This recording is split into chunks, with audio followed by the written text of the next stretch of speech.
Today, I want to share with you the 5 most important things I learned when giving my TEDx talk. So, the first suggestion from me is to start preparing early. And I mean really early. For an entire week before the talk, I followed strict routine. I practiced 2 times a day, one in the morning and one in the evening before going to bed.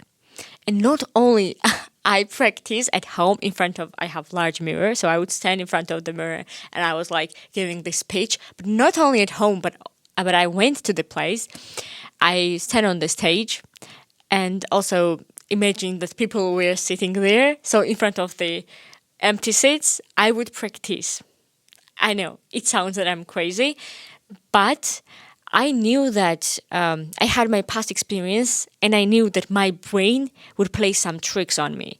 And since this experience was something I hadn't done before, so it would be my first experience to give a TEDx talk and to be on this large stage with so many people. So I knew that I had to prepare really, really well for it. And when I thought about my past experience, my brain was never my friend during stressful situations. And you know what? I was right.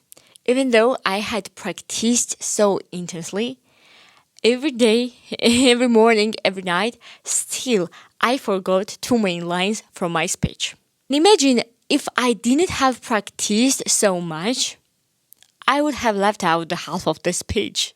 The second one, listen to people who are not experts in your field. This was a game changer for me. When I started preparing my talk, I thought that I had to prepare a speech which would impress the experts in my field. And the topic I had chosen was the intersection of psychology and data science. So my first draft was very technical.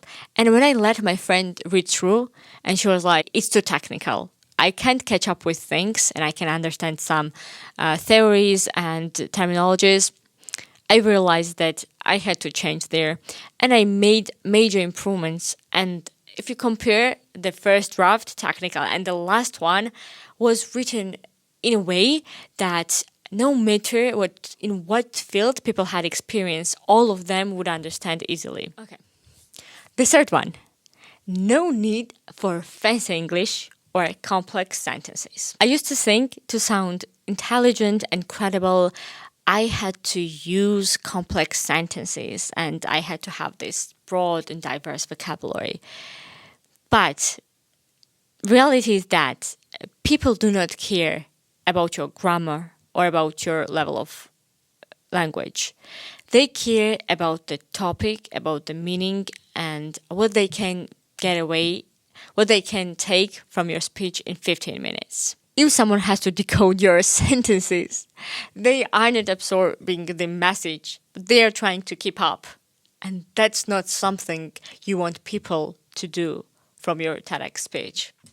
The fourth one, everyone has a different journey. Own yours. And this is, I believe, one of the most important things, not only about TEDx speech, but about anything in your life. My topic was about intersection of psychology and data science. And for years, I was to hide from people that first I started psychology. I would hide it from LinkedIn or any social media. I was worried constantly about people thinking, how can she be a good data scientist with this background? But then I realized your journey is different from mine. We all have our unique things. And this unusual combination of psychology and data science was exactly the reason I was invited to TEDx. So embrace your uniqueness.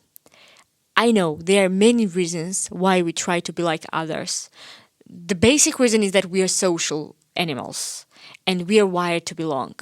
And once we find that we are different from the group and we might be left outside, we always try to hide our unique things, just only to be part of the group. When you realize that nobody else has walked this path in this world and in this life, you get that your voice is irreplaceable. And the final one, value what you achieve. Don't let it become ordinary.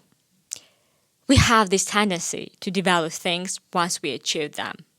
We have our dream goals, dream life, dream things, which seems like unattainable, and we like that they are far from us. But once we achieve them, they lose their shine. Because I remember when I got the Fulbright scholarship, one of the most prestigious honors you can get, I didn't respect the moment enough. I let it become just another check mark on my resume. So this time I made a different choice. I changed my perspective and I told myself, yes, I became a TEDx speaker, which is one of the greatest achievements I could ever dream of. Yes, I'm proud of myself. So, these are the 5 things I learned from my TEDx speech. If you have had a big talk or you are preparing for one, I would like to hear from you what you have learned. Or if you haven't yet, I hope that these lessons will help you when your moment comes. And it will come. Thank you for listening and see you in the next episode.